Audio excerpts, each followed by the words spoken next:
Vest and Briefs. அனைவருக்கும் இதயத்தின் பொங்கல் நல்வாழ்த்துக்கள். பொங்கலோ பொங்கல்.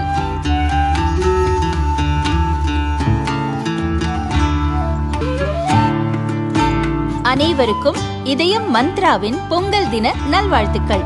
பொங்கலோ பொங்கல்.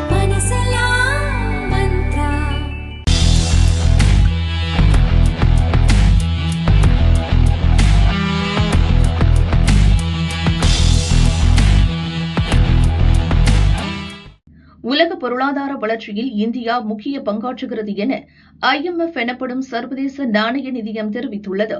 இந்தியாவின் 2025-26 நிதியாண்டிற்கான வளர்ச்சி 6.6% இருக்கும் என்று IMF முன்பு கணித்திருந்தது. இது முழுக்க வலிமையான உள்நாட்டு நுகர்வை அடிப்படையாக கொண்டது.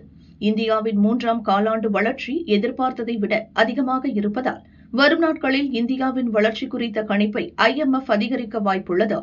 அடுத்த வாரம் IMF வெளியிட இருக்கும் உலக பொருளாதாரம் தொடர்பான அறிக்கையில் இந்தியாவின் வளர்ச்சி குறித்த கணிப்பு அதிகரிக்கும். உலக பொருளாதார வளர்ச்சிக்கு இந்த ஆண்டு இந்தியா 20% மேல் பங்களிக்கும். விரைவான பொருளாதார சீர்திருத்தங்கள் இந்தியாவின் வளர்ச்சிக்கு வித்திடுகிறது. இந்தியாவை பொறுத்தவரையில் உலகளாவிய பொருளாதார வளர்ச்சியின் முக்கிய உந்து சக்தியாக இருந்து வருகிறது. இந்தியாவின் வளர்ச்சி மிகவும் வலிமையாக இருந்து வருகிறது என சர்வதேச நாணயம் நிதியத்தின் தகவல் தொடர்புத்துறை இயக்குநர் ஜூலி கோசா கூறினார்.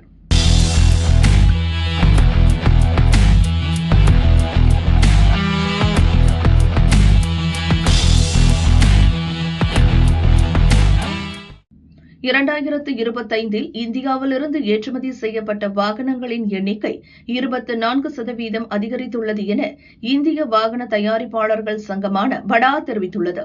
கார்கள், இருசக்கர வாகனங்கள் மற்றும் வர்த்தக வாகனங்களுக்கான தேவை வலுவாக இருந்ததே ஏற்றுமதி அதிகரிக்க முக்கிய காரணம் என தெரிவிக்கப்பட்டுள்ளது.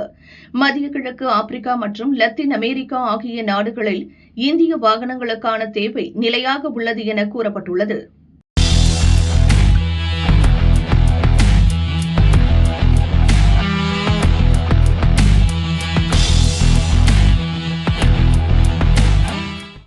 இந்தியாவில் பல ஆண்டுகளாக நஷ்டத்தை சந்தித்து வந்த மின் விநியோக நிறுவனங்கள் கடந்த 2024-25 நிதியாண்டில் லாபம் ஈட்டியுள்ளன. மத்திய அரசின் சீர்திருத்தங்களின் விளைவாக நிறுவனங்கள் ஒட்டுமொத்தமாக 2701 கோடி ரூபாய் லாபம் ஈட்டியுள்ளன. மின் விநியோகத்தின் போது ஏற்படும் தொழில்நுட்ப மற்றும் வணிக இழப்புகள் 2013-14 22.62% இருந்தது. இது 2024-25 15.04% குறைந்துள்ளது.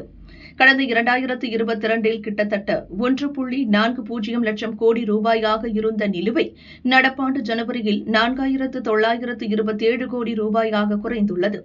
மின் விநியோகத்துறையில் மாற்றத்தை ஏற்படுத்திய முக்கிய திட்டங்களில் ஒன்று மின் விநியோகத்துறை மறுசீரமைப்பு திட்டம்.